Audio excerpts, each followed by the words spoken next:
Okay, good afternoon po. So, tamang-tama, nagkaroon tayo ng chance na makasama yung ating 4D56 na L300FB kasi ang dala po natin ngayon itong 4N14. Okay? So, ang gagawin lang po natin ngayon as a promise doon sa nabanggit ko kanina, gagawa lang tayo ng konting comparison video between nung 4D56 and itong 4N14.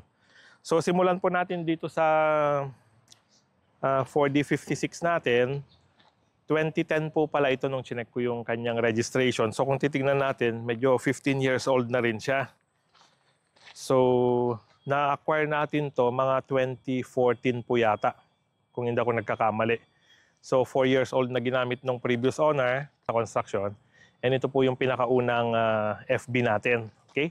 So after nitong FB na to, bumili tayo ng Suzuki Carry. Yun naman po yung nasa 130 plus na yung kanya, yung milyahe niya, which is nasa 4 years old pa lang. So ganun po kagamit yung mga services natin. Dahil sa construction po, marami tayong mga pinupuntahang mga lugar, site surveys, and then pagdadala po ng manpower kung nasaan yung project site. Okay? So, kung titignan po natin, itong unang FB natin, mas maiksi pagdating sa body length. Siyang decal. Pero ang alam ko po, ang may gawa nito is Almasora. Nawala po yung sticker dito sa likod. So, ito po yung FB na maiksi. Itong 4N14, medyo mas humaba na po itong body niya. Kaya lang, wala po kaming nakuhang metro para sukatin po sana natin yung difference, pero i-measure na lang namin kapag may time. Then ilagay ko na lang po sa description. Okay? So, overall, ang main difference lang po talaga nila is yung makina. Kasi as yun nga po, yung na-explain ko, nagkaroon ng compliance na kailangan doon sa ating Euro 4 standard. So, kailangan na mag-comply ng Mitsubishi. Okay? So, ano po ang effect nun? Ang 4D56 po is nasa Euro 2 lang po yata ito. So, actually, in normal operation, may pagka-mausok po itong 4D56. So, kung sa mga familiar po sa Pajero, yun ang isang challenge ng Pajero users, yung usok talaga. Comparison naman doon sa 4N14, yun naman po ang nawala doon, yung sobrang mausok na comparing sa 4D56. Okay? So kung titignan nyo po in terms of height, pag dati po sumasakay dito sa 4D56, napaka-convenient. So ganoon lang po. Then, naililift na lang natin yung paa natin, nakakasakay na tayo kaagad. So, versus dito sa 4N14, na kailangan pa nating gumamit ng itong handle, grab handle, para po iangat natin yung isang paa natin para po umangat. Okay. So, kailangan natin ng konting puwersa para umangat dito sa sakyan. So, bakit naging ganun po? So, ang main reason po bakit tumaas, kung makikita nyo rin po dito sa clearance between the body and sa 4D56. Ayo po. So, yung engine po ng 4N14 is mas malaki. So, para ma-fit nila yung engine na bago, which is 4N14, sa old body ng L300FB, kailangan nilang itaas. So yun ang naging penalty po nito in terms of comfort pag tayo ay umakyat sa sasakyan. Kaya lang, meron din po siyang positive. Kasi dahil po tumaas itong body niya, mas less naman na siya ng tendency sa sayaran. So kung titignan po natin yung ilalim nun, medyo mas mababa comparing sa taas na naibigay na extra height nitong 4N14. So yun po yung kanyang naging positive. At the same time, konting negative, lalo po pag medyo petit yung sumasakay, medyo talagang hirap. And medyo may edad na, hirap po talagang umakyat dito. Pero overall, hindi naman po siya talagang issue. And depende again kung paano natin siya titignan, naging favorable pa actually ito sa construction sites. Okay? So, ano pa po? So, aside from engine, normally yung ratio ng gearing between engine and transmission, doon din po nagkakatalo. So, ang 4D56 po, ang experience natin dito is mas torquey siya. Kasi mas parang low speed. Ang nangyari po kasi rito sa 4 and 14, parang may mas high speed siya. So ano po ang good and bad? Pag itong sasakyan na ito is ginagamit more on patag, mas ideal siya kasi mas mabilis siya ng konti. Versus dito. So ang naging design po nito is since pang business, mas torquey siya. So yung torque na yon, yun yung nagiging extra boost niya sa mga akyatan. So pag ang gamit naman natin ito para sa mga hilly part like Cordillera, sa mga mountainous part, mas pabor ito po kasi mas torque. Yung kumbaga yung gearing ratio ng 4D56 dito sa old is more towards torque. Ito naman, bago, 4 and 14, geared towards speed. Kaya ang penalty po nito, si 4 and 14, pag pumupunta po tayo sa mga akyatan, katulad ng mga Cordillera area, ayaw niya ng nabibitin. Gusto niya kapag umaakyat po tayo, nakabuelo siya lagi. Kasi kung hindi po, talagang maglalaro na lang tayo ng first and second gear. Kasi pag binayaan natin siyang bumaba sa speed, talagang mabibitin po siya. Magalaw tayo ngayon, magalaw tayo sa cambio tayo ng cambio. Hindi katulad nitong 4D56 na talagang very stable siya sa akyatan. Kasi kahit segunda, tercera, kaya po niyang iakyat. So yun po ang naging difference nila in terms of transmission to differential gear ratio. So yun po is, ito po is mga napansin lang natin since meron po tayong dalawang klase ng unit na pwede nating i-compare. Okay? So other than that, yung handling, parehas lang po na talagang very stable sila pareho. Kaya lang, though ito mas tumaas na yung kanyang CG, so in terms of likuan, mas medyo may konting ramdam na tayo rito kasi mas tumaas ito. Okay? So ano pa ba ang pwede nating ikumpara? So yung face niya, nagkaroon lang ng konting difference po dito, 4 and 14. So kung titignan nyo po, meron na siyang extension dito sa bumper. Ito po. Which is old natin. Diretso po ito. So that is para po mabigyan ng parang konting contour kasi masyado namang mataas na siguro kung wala po ito. Masyadong kita na yung ilalim niya.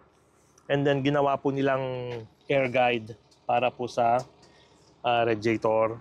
Saka sa kanya, sa may intercooler. Kasi ito po, with turbo and without turbo. So yun po yung mga nito, yung mga differences in terms of engine. So pagdating naman po sa turbo, ano po ba ang magandang naibibigay ng turbo? So ang turbo po kasi, siya ang nagbo-boost para magbigay ng extra power. Kaya lang, ang nagiging penalty po, the more na nilalagay nating spare parts, like turbo, those are moving parts. So nagkakaroon tayo ng extra. Extra sa maintenance cost, and extra sa procurement cost. Kaya pag bumili po tayo nito, mas mahal siya compared dati dito na mas simpler engine. Kumbaga totally all manual, wala pong extra. So hindi lang po yung turbo ngayon ang i-maintain natin, pati yung intercooler niya, which is nagkaroon tayo ng early leakage na common po na findings. Pero it's very minor naman po kasi O-ring lang yung pinapalitan sa turbo intercooler turbo ducting niya. So since ang warranty is 3 years, so kung naman po yan valid. Wala po tayong gagastusin, labor and parts, ang papalitan lang is O-ring. Okay? And then ang isang nalaman po natin dito, yung kanyang injector, medyo may kamahalan po. Parang nasa 40,000 plus ang isa. So yung L300FB natin na 4D56, naawa po ng Diyos, hindi pa tayo nagpapalit ng mga ganong klase ng pyesa. And nung nagbasa po ako kagabi, kung ano yung mga common issues na nakita na rito sa 4 and 14, and isa po yung turbo, yung injector, ang mga common na naging parang sakit kung tawagin nila. Pero sa awa ng Diyos so far sa atin naman po is very good naman po. So far, happy po tayo sa kanyang performance. Okay? So, meron pa akong prepare na mga notes dito. So ito po, sa pagdating sa spare parts, parehas po silang no problem kasi very established na po ang L300 since 1979 po ang first production ng Mitsubishi. So yung parts po nila talagang sobrang dami na sa market. And yung spare parts po rin nila is very reasonable. Kasi dinevelop po ito na pang business ng Philippine market. So ganun po kaganda yung spare part support na ginawa ng mga third-party manufacturers. Okay? And then kahit po yung mga original parts ng Mitsubishi, hindi po siya ganun kamahal. Pagdating dito sa L300FB, ganun po ka-friendly ang maintenance, ganun po ka-friendly ang kanyang tawag dito, support. And then yun po, nung nag-claim tayo ng warranty support po rito sa L300, talagang napakaganda ng after-sales support ng Mitsubishi. And ang isang early failure pa po nito is yung kanyang seatbelt sa passenger side, which is pinalitan din po nila kagad. Ganun po kaganda ang support ng Mitsubishi. And shout out po sa ating mga kaibigan sa Mitsubishi Cordon Isabela. So doon po natin nilabas ito. So kung hindi ako nagkakamali, parang legacy po yata. SJ ang company under dito sa Cordon Isabela. Okay? So, another thing, pag i-consider po natin ito na pang-pamilya, so business-wise, tested na po ito. Kaya lang ito pong isa, talagang kinuha natin mainly for private use. And kung gagamitin naman po natin ito sa pang-pamilya, ang isang challenge po nito is itong nguso niya. So, we have to consider na ang L300FB po is ginagamit na workhorse. And ang penalty po niyan is yung kanyang safety features. So ni isang airbag wala po itong equip. And then pagdating po sa ilayo ng Panginoon magkaroon ng frontal collision, wala po tayong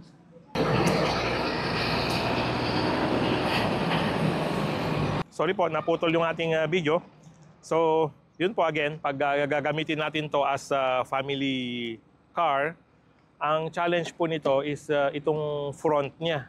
Talagang kung titingnan nyo po, ito na yung dulo, driver, that's all po. Wala tayong protection, walang airbag sa steering wheel, walang airbag sa dashboard, walang airbag dito sa side. So talagang purely metal po yan. So yun lang po ang isang worry natin dito in terms of frontal collision and side collision kasi talagang wala po siyang any protection na naka-install dito sa unit na to. Okay? So kapag nakakuha rin po tayo nito, meron tayong option na maglagay ng kanyang top load. Ito po. Ito yung parang nilagay natin dito sa first L3 natin. So ang gagawin lang po is wala nga pong nakaabang itong mga body na to. So kailangan magbubutas po tayo para sa may access point or installation point ng ating top cover. Pero napakalaking bagay po niyan. Napakalaking bagay sa additional na mga ilalagay nating gamit sa taas. Pero wag lang po natin kalilimutan na pag naglagay po tayo ng top load, meron po yung additional registration sa LTO ha. So, pwede po tayong mahuli kapag wala po tayong registration ng top load. And mura lang naman po yan. Nasa 500 pesos lang po yata kung hindi ako nagkakamali. So, wag po nating kalilimutang mag-register. Okay? So,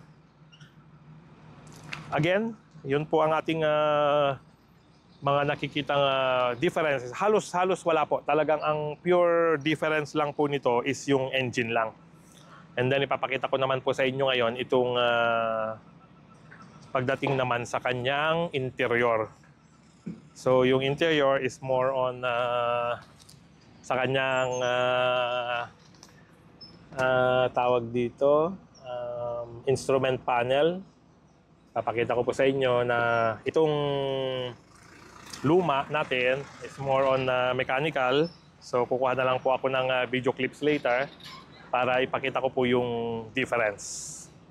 So other than that, halos wala na po akong nailagay na differences nitong dalawa, kundi sa makina lang. And then yung kanyang driving experience is halos parehas naman po. Talagang very versatile, very maintenance friendly. Kahit saan po natin pumunta, kahit umikot po tayo ng buong Pilipinas na ito ang gagamitin natin, hindi po tayo mamroblema sa pyesa. Kasi halos lahat po ng bayan may pyesa ang mga auto supply pagdating sa L300FB. Okay? So yung nabanggit ko lang po sa isang video kahapon at meron pong isang nagtanong. So meron po akong separate video doon. Watch na lang po kung bibili pa rin daw po ba tayo ng L300FB. So meron na po tayong sagot doon, pa-pan na lang po, pa-watch na lang. And then i-share na lang din po natin kung may mga kakilala po tayo na nagplanong bumili ng L300FB para po at least makatulong tong information coming from the FB user ng both old and new generation. Okay? So, kukuha na lang po ako ng video dito sa loob niya para ipakita ko rin po sa inyo. Okay? So, yun lang po muna ang ating update sa differences ng old and new L300FB natin. And salamat pa. Okay, so puntahan po natin yung kanilang dashboard para masilip kung ilan na yung mileage and yung comparison pa. Okay? So ito po yung itsura ng old. So talagang makikita nyo itong temperature, manual. Ito lang po yung mga kanya, mga electronic. So pag i-on po natin, yan po ang lalakasan niya. So ang isang binago po na ginawang electronic doon sa L3 na bago is yung kanyang odometer. So pakita ko po sa inyo mamaya doon. Okay? So, punta naman po tayo sa kabila.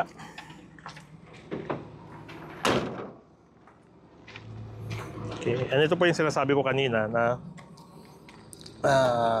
nagkaroon siya ng parang extension ng BIC. Okay? And then ito pong mga logo ng Mitsubishi, L300. Ako na lang po ang naglagay niyan. Binili ko po yan sa Lazada. So, available po siya. So, hindi po kasama lahat yung mga yan nung binili itong unit. Okay? So, ito naman po yung bago na instrument panel. So kung titingnan nyo po, yung odometer, trip meter, naging electronic na. Okay? And sandali, meron pong isang feature yata yung luma na wala na rito, which is yung tachometer. I-confirm nga po natin. Hindi ko napansin.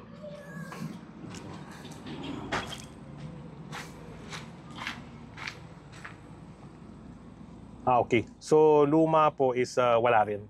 Wala po talagang tachometer ang L300FB. So, hindi ko po alam kung merong lumabas na model na may tachometer, pero most likely siguro po wala. Kasi halos hindi po nagpalit ang L300. Talagang minentain nila yung original design nila from 1979. And then yung clock na yun po, nawala na. Ngayon, tingnan natin. So, nagkuhan po tayo. Mag-check po tayo pareho. So, yung clock na yun, ito po dati yun. No? Kaya pala nagtataka ako ano itong space na to. Dati po palang clock. So, ito na lang yung kanyang mechanical. Okay? So, other than that, halos parehas na parehas po. Manibela, parehas, lahat po. Mga kanyang mga tawag dito. Yung switches, parehas po. Okay? And then, kahit po dito, parehas na parehas po lahat yan. Okay, tingnan pa natin sa kabila.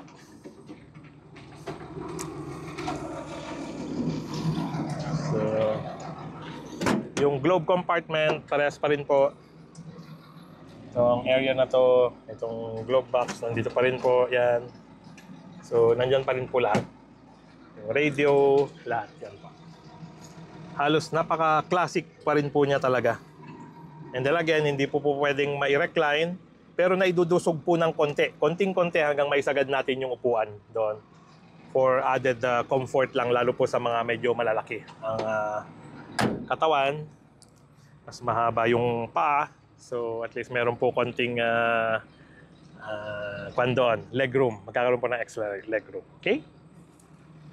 So, yan po ang ating comparison dito sa old and new FB. And then, gagawa naman po tayo ng isang additional video ng 1 year. 1 year review naman po ng itong bagong L300 FB. So, same po. Kahit itong mga sticker na to, tayo na po ang naglagay. Galing din po Lazada. So, please support po. Thank you sa mga nagsusupport kay Emerald Mechanic. So, sentro, ito po is original. And then ito is galing po sa sticker nung nagpalit tayo ng headlamp na Orion. And then ito nilagay ko lang po ulit din Mitsubishi. Okay? So, other than that, yun na po ang ating very ever reliable, very durable, very fuel efficient. So, L300 FB. Okay? So, yan po ang ating update. And gagawa po tayo ng video next time sa 1 year review naman niya. Okay? Salamat po!